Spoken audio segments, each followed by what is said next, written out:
Continuando então, as questões dos números, dos conjuntos, aliás, né? Nós vamos hoje falar agora sobre o conjunto dos números, tá?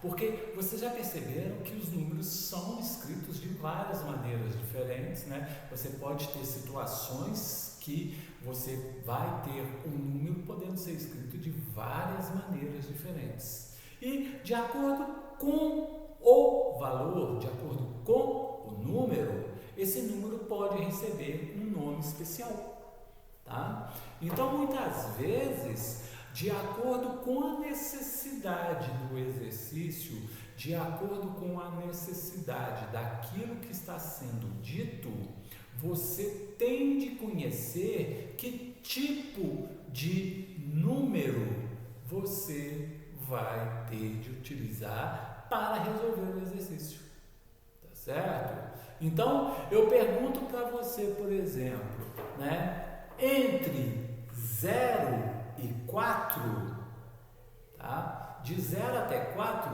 quantos números inteiros existem? Tá? Então, quer dizer, 1,2, 3,7, né, 0,82, 1,4522, esses números não são inteiros, então eles não fazem parte desse conjunto. Então você tem que verificar quais que vão fazer parte, tá? Eu posso perguntar para você, por exemplo, né, que tipo de número você tem, por exemplo, o valor π. Qual que é a classificação que o número π receberia dentro do conjunto dos números que nós conhecemos?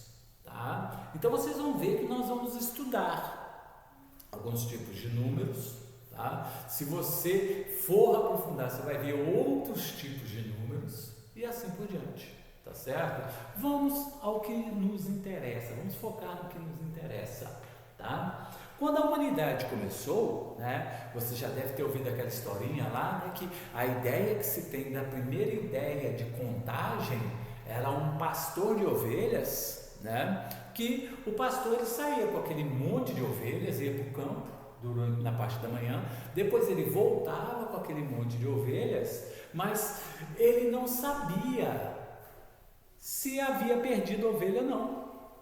Ele não sabia se alguma ovelha tinha sido extraviada, se teria sido capturada por um outro animal, se ela tinha quebrado uma pata num riacho, qualquer coisa, ele não sabia.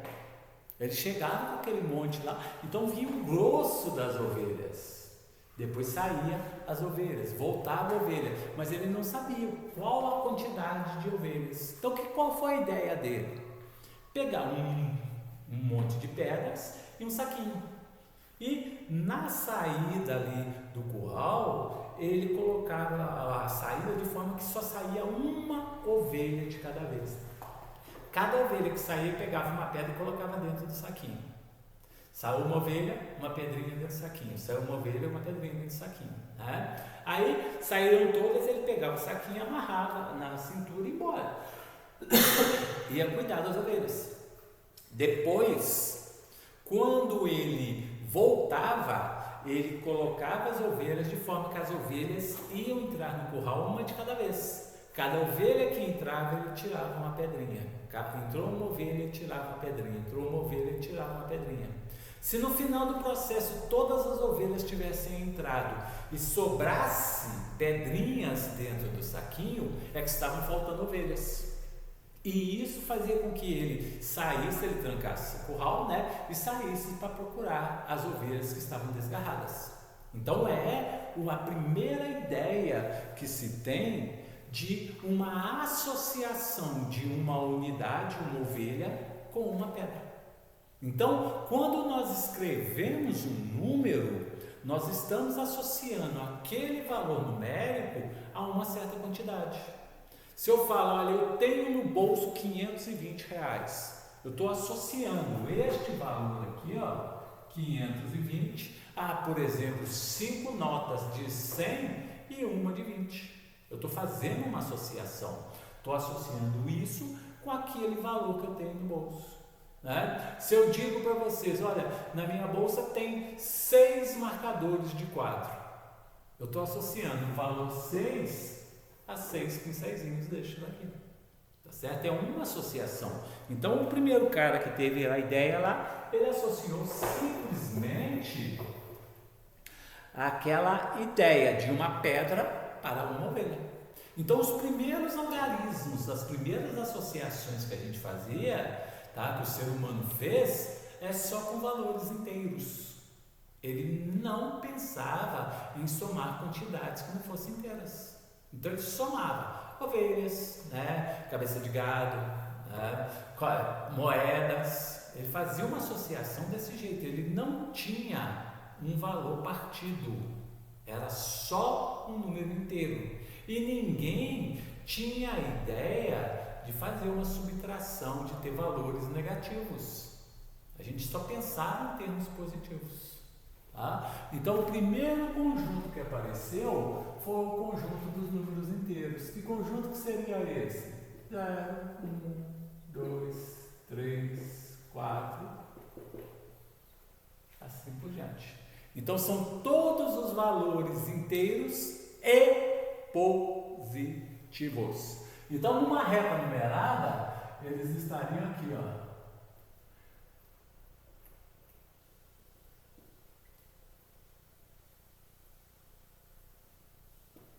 Tá? E eles iriam até quando? Até mais infinito. Tá? Esse símbolo aqui, ó, é um dos símbolos para infinito.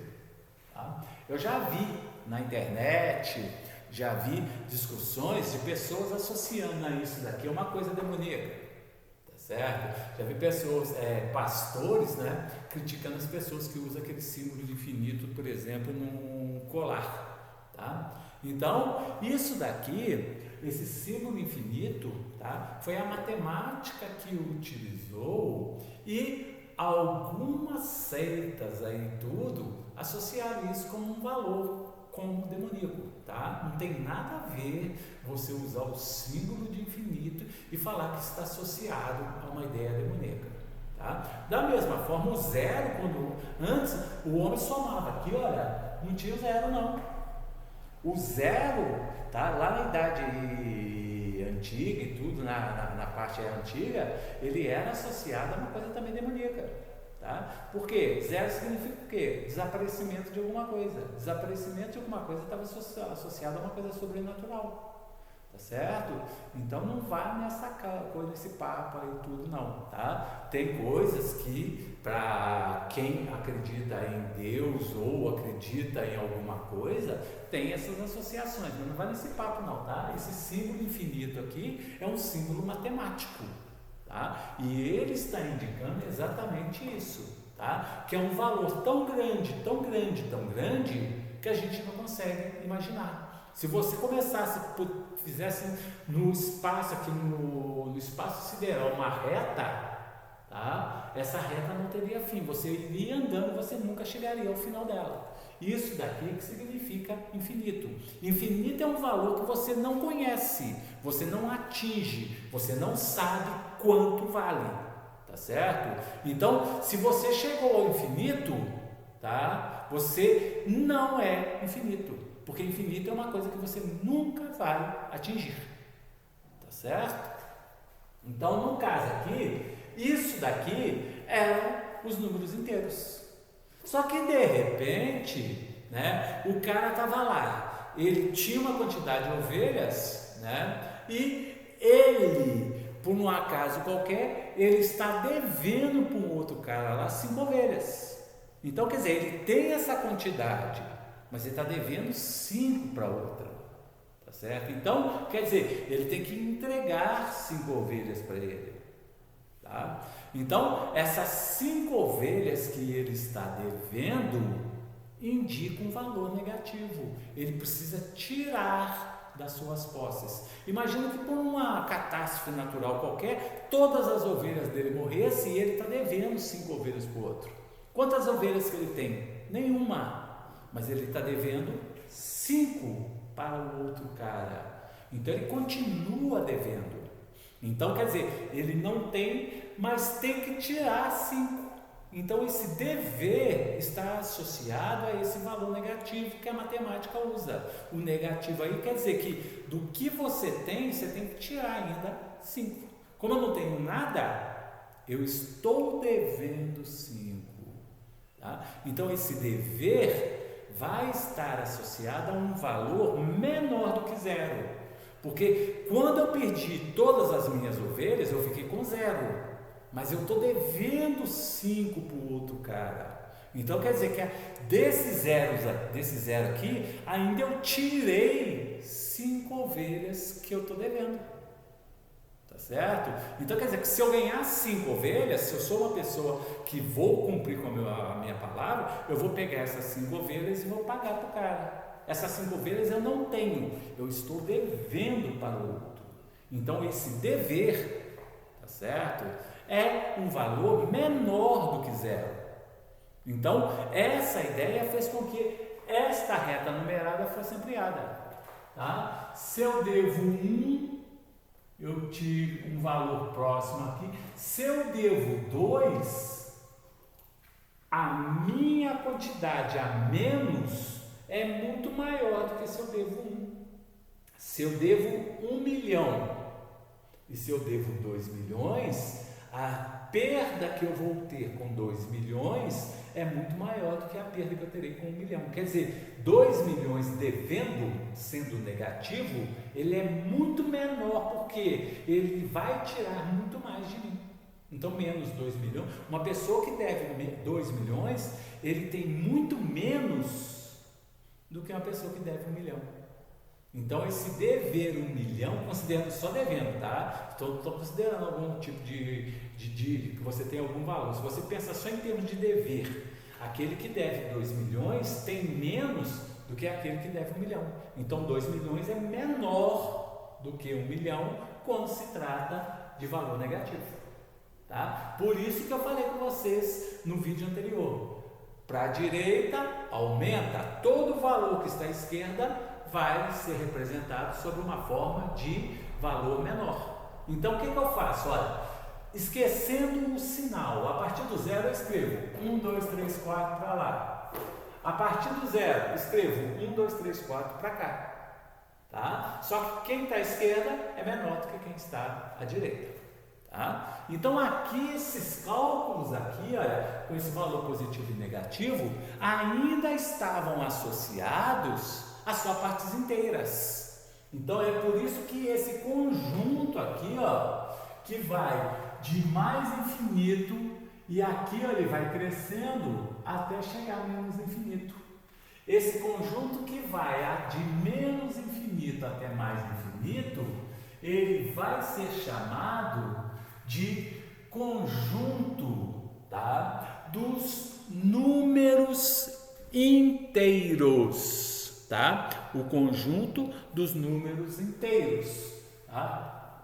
Cara, gente, eu fiz um erro aqui, eu cometi um erro, cara. O que é os números naturais? Ó, 0, 1, 2, 3, reticência, vai até mais infinito. Então, aqui o conjunto dos números inteiros são só valores inteiros. Não tem 2,1, 1/3, 1/5, nada disso. Só número inteiro. Só que esses números inteiros podem ser positivos ou negativos.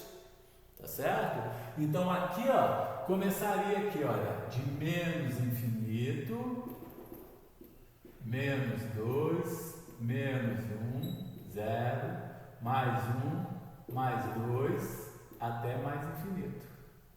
Tá? Então, aqui, ó, você teria o conjunto dos números inteiros. Tá? Só que esses números inteiros passaram, tá, a ter uma divisão. Eles muitas vezes você teve que pôr de partir esse número inteiro. Tá? Então, por exemplo, você tinha uma moeda de ouro, mas aquela moeda de ouro, por exemplo, que você ia pagar, ela era muito grande para quando você queria uma parte só de alguma coisa. Então, eles foram criados frações. Tá? Frações, o que é? Uma parte. Eles foram pegando partes desses valores. Então, essas partes desses valores seriam aquelas frações, os números decimais, aqueles valores menores do que um inteiro.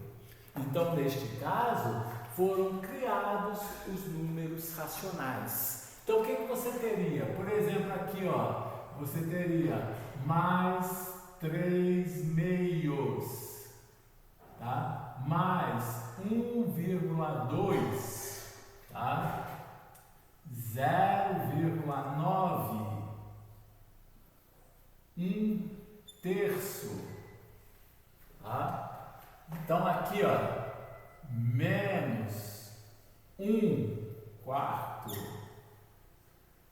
menos 0,97, tá?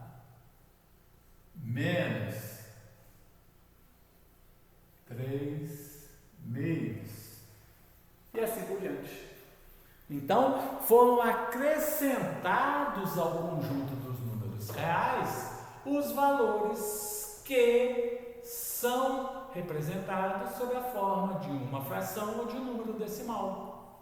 Tá? Então, a classificação aqui para os números racionais, você poderia dizer assim, olha, todo número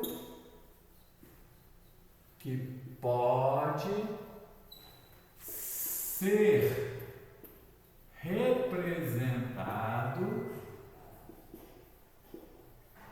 sob a forma de uma fração.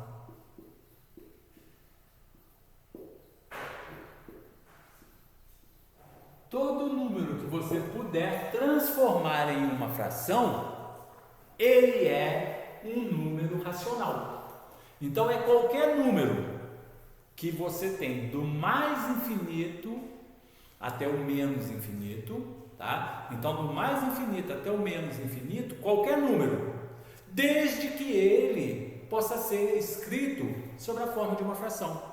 Então, o que seria isso? Por exemplo, o número 3 pode ser escrito sob a forma de fração? Pode.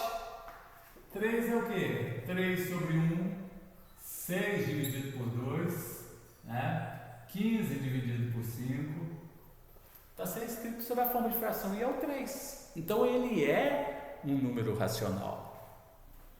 0,2, você pode escrever que é 2/10 ou 1/5, certo? Então, no caso, é um número racional. Se você pega 1,333, uma dízima periódica, tá? Vou pegar 003, 003, fica mais fácil. 03333. Observe que aquela reticência aqui, ó, ela está indicando que o 3 se repete indefinidamente. Mas observe que a repetição é sempre o mesmo. 3, 3, 3, 3, 3, 3, 3. E se você pegar 0,33, se você pegar 1/3, tá? 1/3 seria o quê? 1 dividido por 3. 1 dividido por 3, 1 é menor que 3, dá 0. Acrescenta um 0 e coloca o vírgula. 10 por 3, 3. 3 vezes 3, 9. Para 10, 1. Acrescenta um 0. 10 por 3, 3. 3 vezes 3, 9.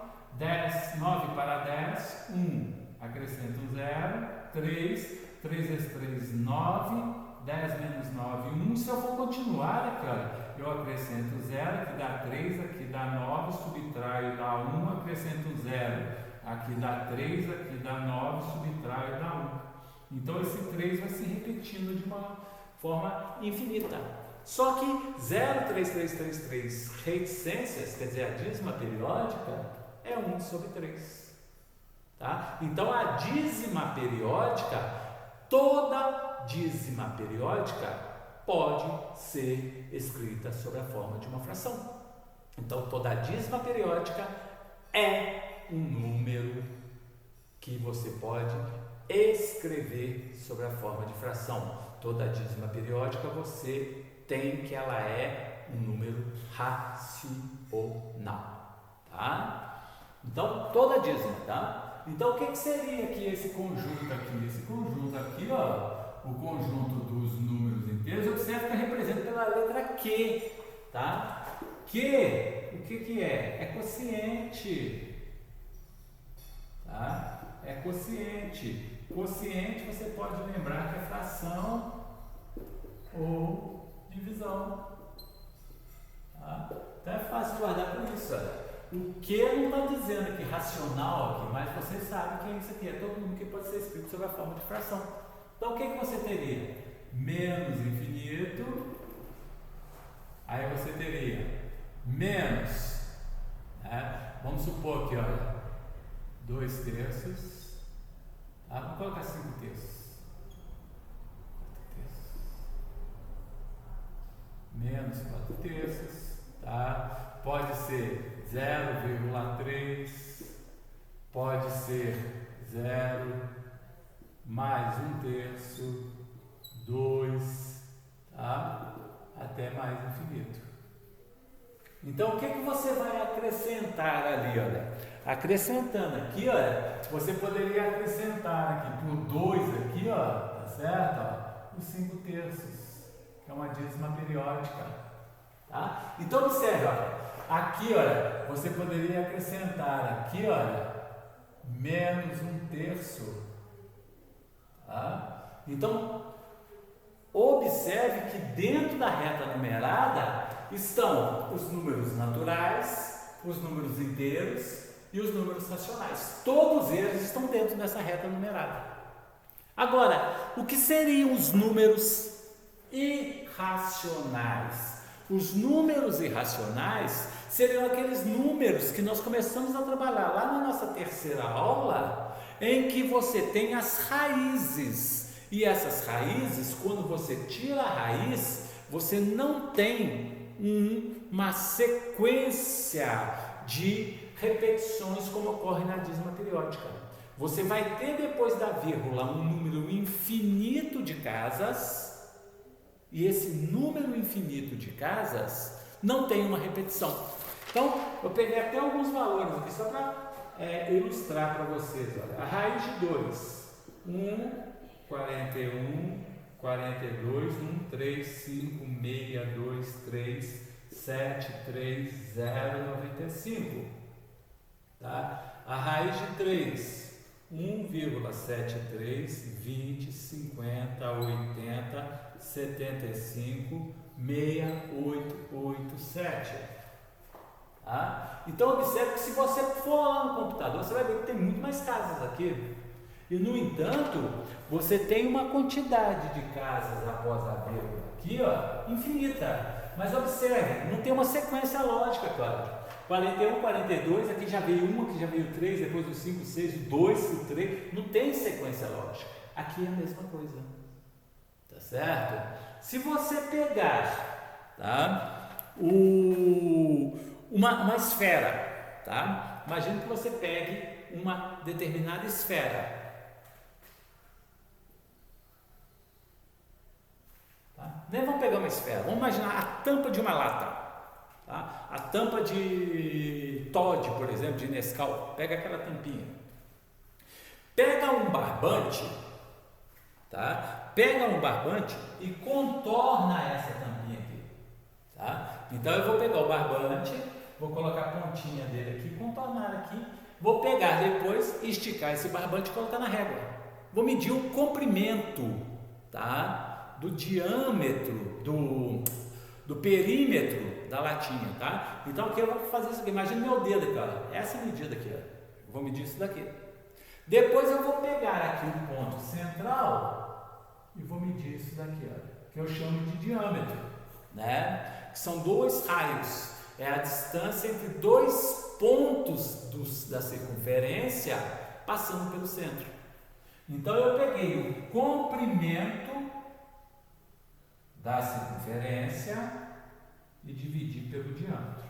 Aí você pode fazer isso daqui com qualquer disco, com qualquer circunferência, tá? Então qualquer coisa, você pode pegar lá, por exemplo, o fundo da panela, o fundo da panela, a tampa de uma panela, você pode pegar o fundo de um balde de lixo, sempre aquele círculo se você pega ali a parte externa que a gente chama de circunferência e divide pelo diâmetro, sempre você vai achar o mesmo valor, que é o que nós chamamos de π, né? Então aquele valor de π, tá? Ele vai valer 3,14,15,9,2,6,3,5,8,9,7,9,3,2,3,8.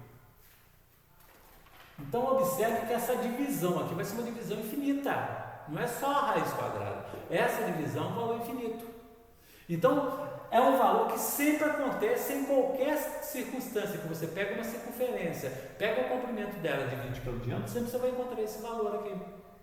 Então neste caso, tá, você tem que, aqui também é um número cuja quantidade de casas depois da vírgula é infinita, e este número não tem uma repetição de sequência, não tem uma sequência numérica que se repete.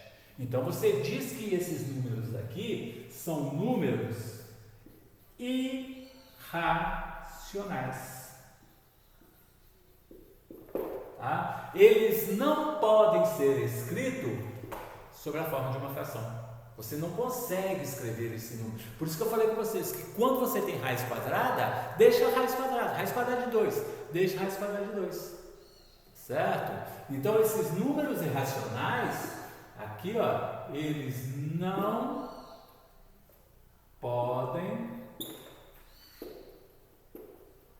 ser escritos sob a forma de fração.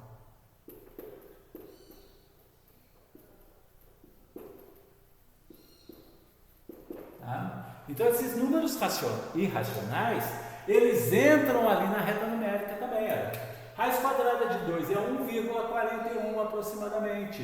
Então a raiz quadrada de 2 estaria onde? Olha aqui, ó, 3,6 é 1,6. 1,2 é menor que 1,6. 3,6 é 1,5, aliás. Aqui 1,2 é menor. Então aqui, ó, estaria a raiz quadrada de 2. A raiz quadrada de 3 é 1,73. Olha. Observe aqui, olha, que 0, né? Você tem o 0 nessa posição, aqui está 1. Ó. O 1,73 negativo é menor que 3 meios. 3 meios é 1 meio. Então aqui estaria a raiz quadrada de 3 negativo.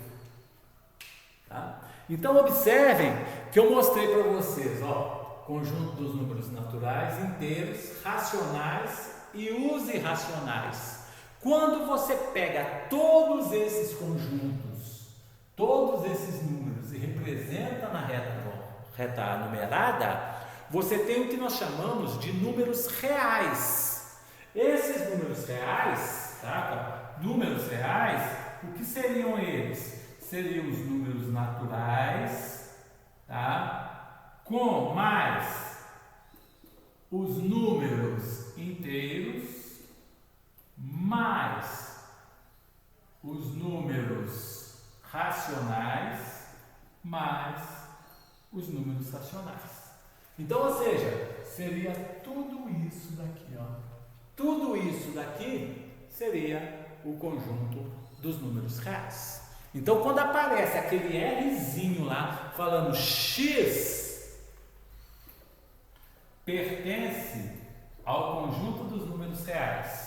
O que quer dizer? Que X é um elemento desse conjunto aqui. X é um elemento deste conjunto. Tá? Então quer dizer que X pode ser um número natural, pode ser um número inteiro, pode ser um número racional, pode ser um número irracional. É isso que ele está dizendo quando você diz que ele pertence ao conjunto dos números reais. Tá ok? Então, é isso daí. Tá bom? A gente continua depois.